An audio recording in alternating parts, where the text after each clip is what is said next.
On Medicine Man, often regarded as one of Eminem's top 10 guest verses of all time, Eminem started his verse with this: "In the beginning, a few of the people who had a problem I was this good scoffed.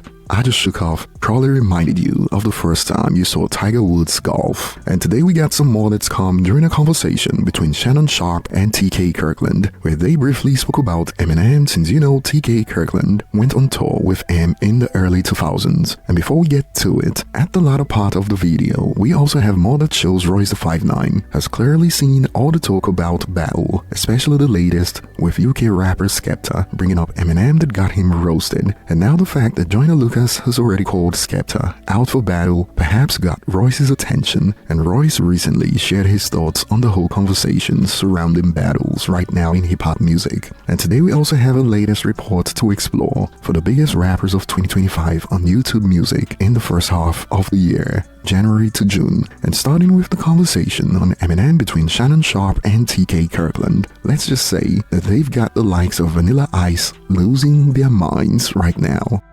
You also went out on the road with M. Did you know M? I mean, like, because he is Eminem? really... Yeah. Yes. Because the thing is, look, Vanilla Ice had what he had, Ice Yes. Ice Baby, and it just blew up, and he made so much money off that one song. But M was really the first white guy. Yes. To put it down. And you know, okay, the Beastie Boys. Yes. I mean, the Beastie Boys back in the mid-'80s, I remember the Beastie Boys. But M was the first with the flow, the way he said, I mean, you're like, damn, he was like, for rap, M was to rap what Tiger Woods was to golf. I totally agree. And what Eminem Because at one point in time, Tiger Woods was the best golfer and he was black, and M was the best rapper and he was white. And let me tell you to the world what I see when you say that. To blow up, you always need a co-signer. Yes. Right? You need a co-signer. I'm going to take you way back. It's probably before you was born.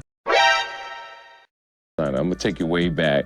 Probably before you was born. In 1968. I was born in 68. You said, yeah, so you don't see this. So. I got a birthday in a week. Yeah, 1968. A man named Berry Gordy, who ran Motown, discovered a group called the Jackson 5. Yep. What Berry Gordy did was to blow the Jackson 5 up. And you can Google this, you go on the album I'm about to tell you. On the Jackson 5 first album, it says Diana Ross presents the Jackson 5. That was the first moment of my life I understood co-signing. So they used Diana Ross, who already had a name, who was already established. So basically, she was co-signing for the Jacksons. Exactly. If I'm gonna put my name behind them, they got to be good. They got to be good. So now let's fast forward to Dr. Dre, Snoop Dogg, the whole Compton move. Dr. Dre co-signed Eminem.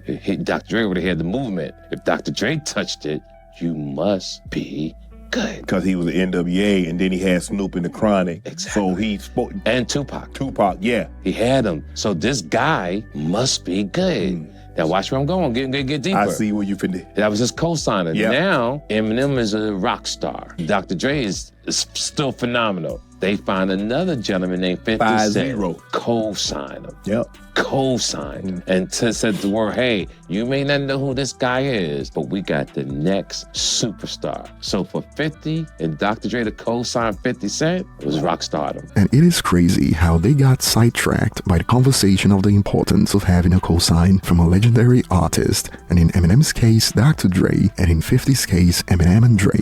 But on the main question of TK Kirkland touring with Eminem, he answered that question in a previous interview without getting sidetracked.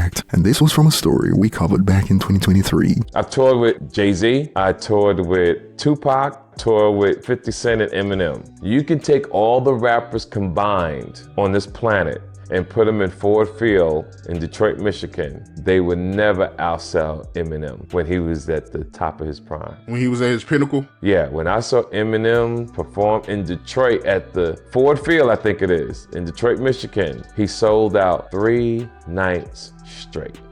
Sheesh. Yes, sir. Damn. Jay-Z could never do that. Tupac could never do that. Those guys on that list could never do that. And these are facts. So if people are gonna challenge me, just Google it. Eminem sold out Ford Field by himself is insane. And some of y'all remember when we got into it with Joe Budden's co-host on X, who claimed no one rapper could sell out a stadium solo, and when users put up receipts, he was quick to move the goalpost about how he was just talking about the United States, even when Eminem has sold out stadiums in the United States. And it just shows how even those who you'd expect to know better still underestimate what he's been able to achieve. And this was TK Kirkland's story of what he witnessed firsthand. And back to the point of Eminem being the equivalent of Tiger Woods in hip-hop, we got a bit of back and forth. I don't agree. We had great white rappers already, and when a user responded, any that took the world by storm and was better than the rest of the field, the user responded, yes, Beastie Boys, which got this response. Their first album, and Hello Nasty, did phenomenal globally, but nobody has ever said that they rapped better than LL, Rakim, Big Daddy Kane, Poogie Rap, etc. And even to this day, we don't see any white rappers make anyone's top 10 list apart from Eminem. And I'm talking, be it fans or rappers, it is pretty much the same across the board. M is usually the only white rapper you'd find in top 5s and top 10s. So there's objective data that supports what Shannon Sharpe and TK Kirkland are talking about. We don't have to argue about everything. The evidence is out there. And moving on, we got Royce the 5'9", who looks to have been observing all the talk about battles lately. And the latest we covered was when UK rapper Skepta chose to start dropping names for a UK versus US rap battle. And if you recall, he wasn't off to a great start when he revealed that he thought a song that contained lyrics like "Your beard is weird" was some fire. And better yet, after Joyner Lucas stepped in to initiate the battle, we are still waiting to see what comes from this. And we got Royce the 5'9" out here wondering, y'all been making fun of lyrical rappers for the past 5 years. Now everybody battling? Interesting. And he added, quite the interesting turn of events. And Royce's take sparked reactions like, mumble was a phase, a hype only. We all knew that. Lyrical rappers will remain the best rappers in the game. Others just come and go. And perhaps what went down between Kendrick and Drake was a wake-up call and a reminder that you can't mumble or sing your way out of a battle, you gotta rap. And when Pusha T was whooping Travis Scott publicly, he's shameless. It all came from actually being in Paris, carrying the Utopia briefcase, right. Yep. Doing his whole spiel. Mm-hmm. He comes, he interrupts the session. The next day, the meltdown verse or whatever comes on. Drake on Travis Scott talking about melting P, Pharrell's jewelry. and all of that. Yeah. That was a corny, like, you shouldn't have been here anyway. Him specifically too. I don't take it as personal as I should. It's Travis. He's harmless. I'm not into his whole makeup. I took it there. And then to come back in our fold. To make a point of... Yeah, to invade the fold and then do all that he did. It was like, man, that was corny. He's shameless. He does it. You've seen him do it to everybody. I've definitely had to put my hand on your shoulder before. You died in front of me. You cried in front of me. Calabasas took your bitch and your pride in front of me. I had to help you. People take that type of shit for granted. I don't take that for granted. I just thought it was disrespectful. I'm like, man, we don't even want you here, to be honest. Like, we're not here to hognob with any rappers. And I personally don't like rappers who don't rap. Right. Like, I don't want to hear that. Like, I don't want it.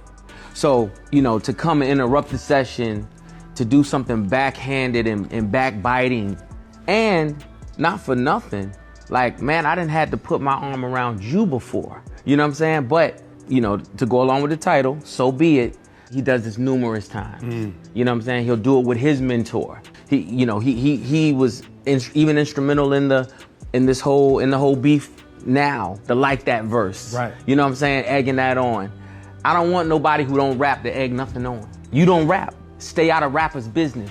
You specifically, stay out of rappers' business. Even Travis Scott's biggest fans knew that he couldn't do anything about it on the mic based on what they've heard from him all these years, although Bun B warned that we could get something. I think he is willing to just throw caution to the wind and be like, you know what, I don't really fuck with him anyway. And they not lose, Push is not, you don't see Push at award shows, you don't see him at clubs and party, no, they don't mix like that. They mix with their own. And they pretty good on the streets as well, so it's whatever. That being said, Travis ain't about to back down. He's from Houston. So you think Travis coming back? Travis gonna come back with a verse on I it? wouldn't be surprised if you hear something before the weekend's done. It's either go into it or act like it didn't happen. But the problem is that the people are going to demand a response. When these beefs happen, you have to respond. The code is you can't let me be the biggest man. I'm just gonna let it go. Like water off a duck's back. I'm just gonna let it go. Not if that ain't been a part of your character all this time. You know what I'm saying? You can't be walking around with gloves on, waiting for somebody to time up and then turn down the first fight you get. Wow. You know what I'm saying? So I've been around Travis enough to know that no, he's not finna take that line down. He's absolutely not going to allow his public perception to be played with like that. Travis ain't about to back down.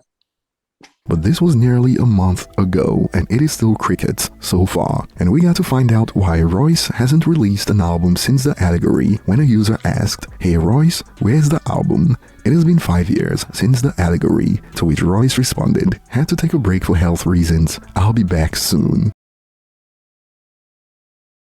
And today we'll end it with the report for the biggest rappers of 2025 in the first half of the year on YouTube Music. And the top 3 is pretty much constant, with IFPI's global report for 2024. We get Eminem, Kendrick Lamar, and Drake. And this reaction left me with a head scratcher. Why does Kendrick always seem to thrive on all heavily botted platforms, YouTube and Spotify? And all I'll say is that if Kendrick is making up a list of people to blame for peddling the narrative that he used bots, he could start here. Not only do I not care that he used bots, but I knew he did. Okay, cool. Y'all didn't know that Kendrick used bots? Y'all didn't know that Kendrick used bots?